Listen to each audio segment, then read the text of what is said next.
All right, we're back on the clock. We're going to talk about the reasons I believe Jesus Christ is coming back in our lifetime. Jesus said, this generation will not pass until all things be fulfilled. He was talking about the generation that began to see all the signs coalesce in that 24th chapter of Matthew. It was called the Olivet Discourse. And I believe all the signs are coming together in one generation. Number one, the mark of the beast technology. Revelations 13:16 says, and he calls of all, both small, great, rich and poor, free and bond, to receive a mark in their right hand or in their foreheads. Now, I want you to notice this. You remember back in the day when you had a credit card, all you had was a stripe on the back. You remember this?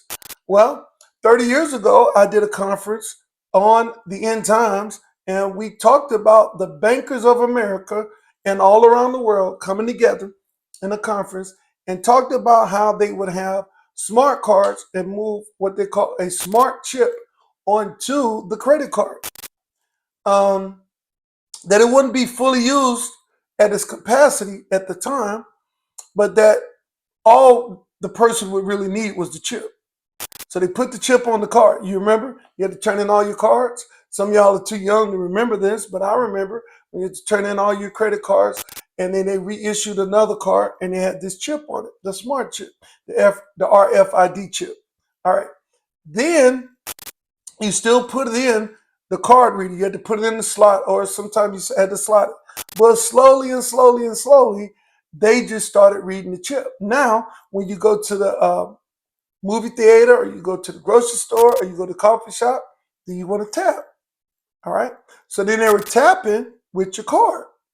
You remember that? Now they've moved that technology to your phone. Now you can tap with your phone with Apple Pay. You don't have to put it on the device. You just tap it. Now, in a few minutes, a few shakes, through Elon Musk and AI and all the robotics that's going on, they're going to move that chip somewhere onto your body. And all you're going to have to do is scan your hand, or they're going to scan your forehead. If you're limbless without an arm, they'll be able to scan your forehead. Oh, my God. And you'll be able to buy or sell. Listen to this. Revelation 13:17. That no man could buy or sell unless he had that mark, nor the name of the beast or the number of his name. Y'all, I went to a place, a store in the airport. Y'all, it had nobody there. Didn't have a robot, didn't have a human.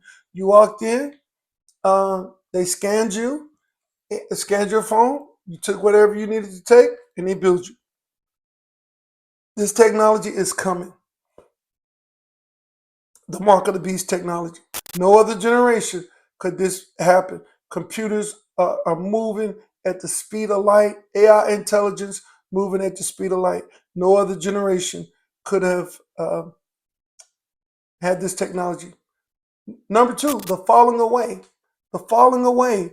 Y'all, I have met more people who talk about when they used to be a Christian. Y'all, I know pastors, I know preachers that answered their calling in my lifetime. Said they were called to preach. They're not preaching anymore.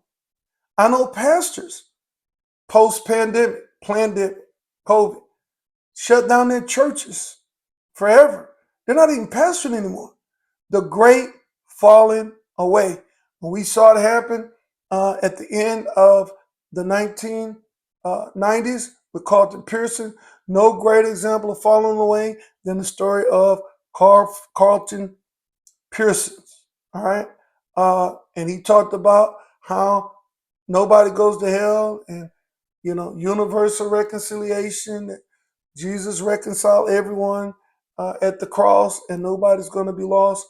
But 2 Thessalonians 2:3 says, let no man deceive you by any means, for that day shall not come, except there come first a falling away. A falling away. There's been a falling away in the body of Christ. There have been a falling away. We've seen over the last year or so, major preachers dropping like fly. Boom, boom, boom, boom, boom, coming out. I had a scandal. I got to step down. I have to resign. All right. And people are preaching false doctrine like never before. People that were strong, people that were straight, have changed their doctrine. Boom, boom, boom, right? Which leads to number 3, seducing spirits and doctrines of devils. 1 Timothy 4:1 says, now the Spirit speaks expressly that in the latter times some shall depart from the faith, giving heed to seducing spirits and doctrines of devils. Y'all, witchcraft has come into the church. We recently had a bonfire, a burning of just witchcraft and witchcraft books or any kind of objects. Y'all, we had boxes and boxes and pounds of books and artifacts that people in the church were practicing witchcraft, didn't know it because they had been seduced by these seducing spirits coming through the movies like Wicked and Sinners and all of these things that are in our culture that seduce people into burning sage and doing crystals and incantations and chakras and tantras and all this stuff. But they're seducing spirits, doctrines of devils that lead people into false beliefs in the last days. Yeah, this is crazy. Number 4, mass immorality. Y'all, can we get any more immoral than mutilating our children because they feel like they're a girl in a boy's body or they feel like they're a boy in a girl's body? This is abuse. Somebody should go to jail. Immorality. Y'all, in our church, in my church, and we don't have 5,000 members. We don't. We're sub 500. In our little church, y'all, we've had several people that was molested and raped by their biological parents. Some by their mother, biological. Some by their biological father. This is heinous. We live in a society, y'all, that is totally immoral, right? Our young people are hooked on pornography, bisexuality. Our boys are hooked on same-sex pornography, male on male. We're ministering to a lot of people who just broken in our society because of immorality. Number 5, natural disasters. All right. If you're going to go for the wildfires in California, the flooding in the Midwest, lost many people in the flood here in Texas not too long ago, very recently, earthquakes in various places, all of these things that are happening at one time. Number 6, Israel controlling world peace. Y'all, Israel is God's timepiece, and it controls world peace.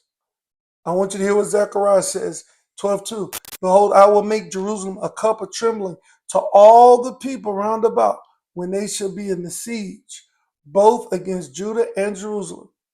And in that day, 12:3, Zechariah 12:3, I will make Jerusalem a burden stone for all people. All that burden themselves with it shall be cut into pieces, though all the people of the earth be gathered together against it. What is it saying? That the world is going to gather against Jerusalem, against Israel. There's never been a time of anti-Semitism like it is now. Anti-Semitism means just against Israel, just against the Jews, just against Jerusalem. There's never been another time like the time we're living in, y'all.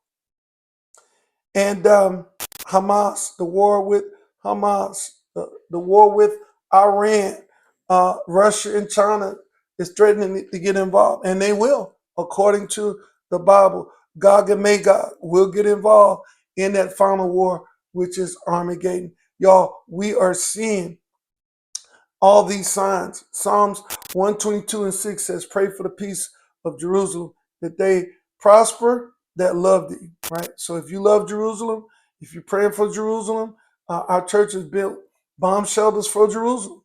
And y'all, we've prospered because of that. We prospered because of that. And if you want to prosper, you pray and be on the right side of the arguments and the battle when it comes to Israel and Iran. All right. And lastly, I had a vision December the 1st, 2022. I had a vision. of the rapture. I was in it, but I missed the rapture. And I saw what was happening on earth. There was so much chaos. I believe we're experiencing the quiet before the storm right now. There have been some victories for Christians, and there is revival going on. I believe there's going to be a great revival. But God has shown me over and over through several visions that he's getting ready to come back. He told me several times. I heard his voice say, tell my people I'm coming back. And so that's what I'm doing. Y'all get my book, Rapture Revelation. It is on Amazon. You can get the physical book, you can buy the ebook, or you can get the Audible book on Audible. You can also go to our website, lastgenerationpublishing.com, and get the book there as well. We love you, and we praying for you. Pray for your country. Pray for Israel. Pray for Jerusalem. We're in the last days. We're signing off on the clock. If the rapture and end times was taught in a raw and relevant way, the Rapture Revelation would be your book. Don't guess your way through end times. Get the revelation. Order your copy at lastgenerationpublishing.com.